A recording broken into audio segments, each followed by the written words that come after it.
Имя Мушнихварский стало эталоном мужества и самоотверженности, доблести и чести, преданности и беззаветной любви к Апсне. Историк и археолог, он занимался исследованием эпохи каменного века, работал в Ленинградском отделении Института археологии и учился в аспирантуре. После публикации результатов проведенных им исследований Мушнихварский обратил на себя внимание археологов Абхазии, России и всего Кавказа. Мушнев входил в число руководителей национально-освободительного движения. По своей природной интуиции, учитывая сложившуюся ситуацию в Абхазии, предсказывал неизбежность грузинской агрессии и морально был готов к ней. Его родные ни на секунду не сомневались, что Мушнихварский одним из первых встанет на защиту родной земли. Так и случилось. Когда началась война, он становится одним из организаторов народного ополчения. Сначала Мушни командовал отдельным батальоном специального назначения. Затем по указу Владислава Ардзенба его назначают командиром Гумистинского оборонительного рубежа.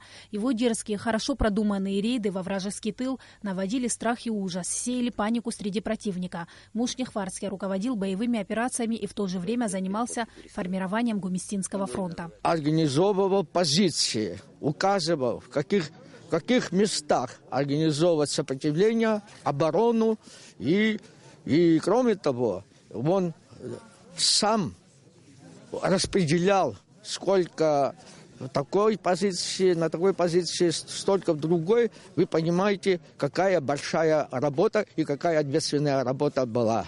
А время не терпело, значит, и кроме того, он стал организовывать фортификационные сооружения, то есть строить вдоль правой реки места. В октябре 1992 года Мушнихварский направляют в Восточную Абхазию. Он сформировал боевой отряд и стал организовывать вылазки на вражеские позиции. В конце ноября на Восточном фронте сложилась непростая ситуация. В районе населенного пункта Кетыван, села Кочеры, сванские боевики перекрыли дорогу жизни из села Чгярда над Корчал. Необходимо было немедленно освободить дорогу, имевшую стратегическое значение. Операция была успешно реализована. Но на этом враг не останавливался. Грузинские войска систематически нападали на село Лашкиндар. 6 декабря 1992 года противник предпринял крупномасштабное наступление.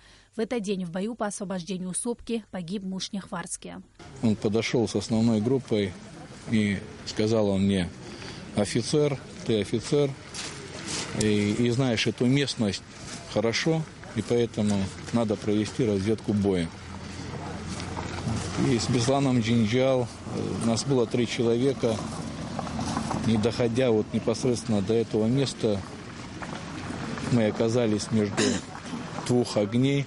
И в результате гранатометного выстрела я получил ранение.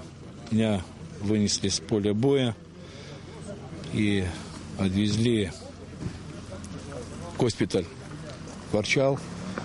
А через несколько часов я услышал о том, что Мушни погиб. Мушнихварский похоронен в селе Лыхны Гудаутского района на исторической поляне Лыхнашта. Но общественность была обеспокоена тем, что герою не был установлен памятник. Сегодня, в день гибели Мушнихварского, в селе Лашкиндара Чемчирского района была открыта мемориальная доска. На ней выгравировано его знаменитое изречение: «Я верю в свой народ и в то, что мы победим, что через эту победу и страдания мы возродимся другими».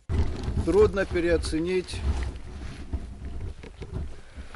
его вклад в национально-освободительную борьбу нашей страны. Человек, который сгорел полностью, отдав себя целиком ради благосостояния нашего государства. Почтить память Мушнихварского пришли его родные, друзья, однополчане и представители силовых структур. Гибель этого воина – утрата не только для его родных и близких, но и для всего абхазского народа, отмечали участники митинга. Мушнихварский посмертно награжден звездой Героя Абхазии. Это памятная доска как напоминание о войне и бойцах, которые сложили головы за правое дело, за родину. Сима Аргун, Аляс Курса, Анатолий Маланя, Абхазское телевидение.